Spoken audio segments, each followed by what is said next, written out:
Hello friends, இன்றைக்கி நம்ம பார்க்க போகிறது மீன் குழம்பு. நான் இன்றைக்கி டேம் பாறை மீனில் தான் குழம்பு வைக்க போகிறேன். இந்த மீன் குழம்புக்கு அண்டு வறுவலுக்கு ரெண்டுக்குமே டேஸ்ட்டாக இருக்கும். இந்த மீன் குழந்தைங்க நல்லா விரும்பி சாப்பிடுவாங்க. நல்லா சாஃப்டாக இருக்கும், நல்லா டேஸ்ட்டாகவும் இருக்கும். இப்போ வாங்க நம்ம மீனை கழுவி எடுத்துக்கலாம். மீனை நல்லா கழுவி வாஷ் பண்ணி எடுத்துக்கிறோம். அது கல் உப்பு போட்டு நல்லா கழுவி எடுத்துக்கலாம். கல் உப்பு போட்டு நல்லா கழுவுறப்ப மீனில் இருக்க அந்த கவிச்ச ஸ்மெல்லெல்லாம் போயிடும். இப்போ நல்லா கழுவி வாஷ் பண்ணி எடுத்துக்கிறோம். இது கூட கொஞ்சம் சிறிதளவு மஞ்சத்தூளும் போட்டு நல்லா மீனை நல்லா வாஷ் பண்ணி எடுத்துக்கிறோம். இப்போ நல்லா வாஷ் பண்ணி க்ளீன் பண்ணி எடுத்தாச்சு மீனை.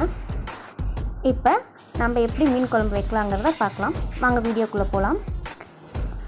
நம்ம வெங்காயம்லாம் கட் பண்ணி உரித்து வச்சுக்கிறோம். பூண்டும் உரித்து வச்சுக்கலாம். இப்போ மீன் குழம்பு தேவையான பொருட்கள்: சின்ன வெங்காயம், பூண்டு, தக்காளி,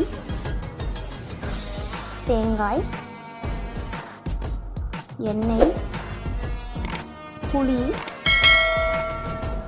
ஜீரகம், மிளகு, மஞ்சள்தூள், மல்லித்தூள், மிளகாய்த்தூள், உப்பு, வெந்தயம், கருவேப்பிலை. இப்போது ஒரு லெமன் சைஸை புளியை நான் தண்ணியில் அரை மணி நேரத்துக்கு முன்னாடி ஊற வச்சு வச்சுருக்கேன். இப்போ ஒரு பேன் அடுப்பில் வச்சுக்கிறோம். அதில் எண்ணெய் ஊற்றி ஒரு 2 ஸ்பூன் ஊற்றிக்கிறோம். எண்ணெய் சூடான வாட்டி நான் உரித்து வச்சுருக்க சின்ன வெங்காயத்தை அது கூட சேர்த்து நல்லா வதக்கிக்கிறோம். வெங்காயம் நல்லா செவந்து வர அளவு வதக்கி எடுத்துக்கிறோம். வெங்காயம் நல்லா செவந்து வர அளவு வதக்கின பிறகு அது கூடவே ஒரு ஸ்பூன் ஜீரகம் சேர்த்துக்கிறோம். ஜீரகம் சேர்த்து நல்லா வதக்கிடுறோம். அது கூடவே ஒரு அரை ஸ்பூன் மிளகு சேர்த்துக்கிறோம். எல்லாத்தையும் சேர்த்து இப்போ நல்லா வதக்கி எடுத்துக்கிறோம். இது கூட 4-5 பல்லு பூண்டு சேர்த்து எல்லாத்தையும் சேர்த்து நல்லா வதக்குறோம். இப்போ 2 தக்காளி இது கூட சேர்த்துக்கலாம். 2 தக்காளி கட் பண்ணி வச்சுக்கிறேன். அதுவும் இப்போ வெங்காயத்து கூட சேர்த்து நல்லா வதக்கி எடுத்துக்கிறோம். வெங்காயம் தக்காளி எல்லாம் நல்லா வதக்குறோம். இப்போ நல்லா தக்காளி வதங்கிறதுக்கு நான் சிறிதளவு உப்பு சேர்த்துக்கிறேன். அது கூடவே உப்பு சேர்த்து நல்லா தக்காளி வதக்குறப்ப சீக்கிரம் வதங்கிடும். இப்போ தக்காளி, வெங்காயம், பூண்டு இது எல்லாத்தையும் நல்லா வதக்குறோம். இப்போ மசாலா சேர்த்துக்கிறோம். நான் 2 ஸ்பூன் மல்லித்தூள் சேர்த்துக்கிறேன்.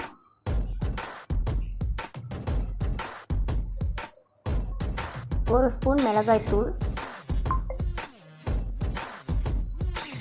1/4 ஸ்பூன் மஞ்சத்தூள் எல்லாத்தையும் சேர்த்து நல்லா வதக்குறோம். மசாலாலாம் நல்லா பச்சை வாசம் போகிற வரையும் நல்லா வதக்கி எடுத்துக்கிறோம். இது நல்லா வதங்கின வாட்டி இது கூட ஒரு ஃப்ரெஷ்ஷான கருவேப்பிலையை கொஞ்சம் சேர்த்துக்கிறோம்.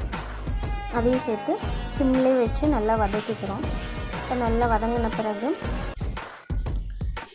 அடுப்பை ஆஃப் பண்ணிவிட்டு இதை ஆற வச்சு ஒரு மிக்ஸி ஜாரில் சேர்த்து நல்லா அரைச்சி பேஸ்ட்டாக எடுத்துக்கலாம்.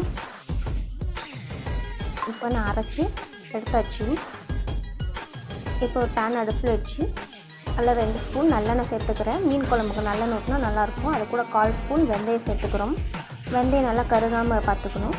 இப்போ அது கூடவே ஒரு 5-6 சின்ன வெங்காயத்தையும் சேர்த்து நல்லா வதக்கிக்கிறோம்.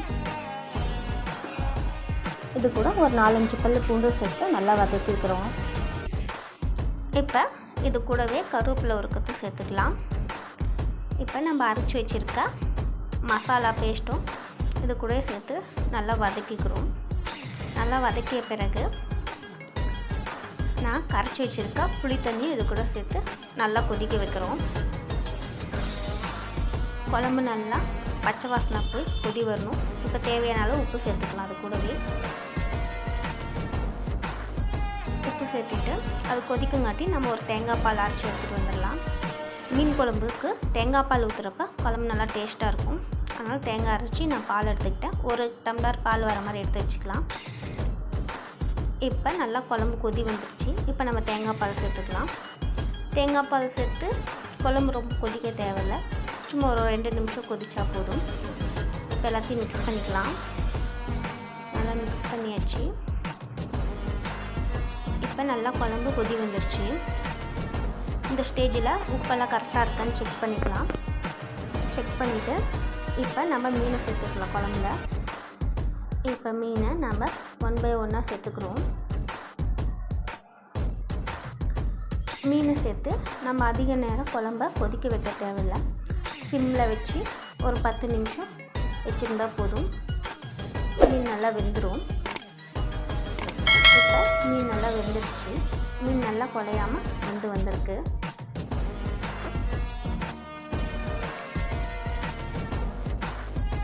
இப்போ ஃபைனலாக அடுப்பு ஆஃப் பண்ணிடலாம். கொத்தமல்லி இலையை தூவிட்டு இப்போ இறக்கி வச்சிடலாம். இப்போ சுவையான மீன் குழம்பு ரெடி. Thank you friends.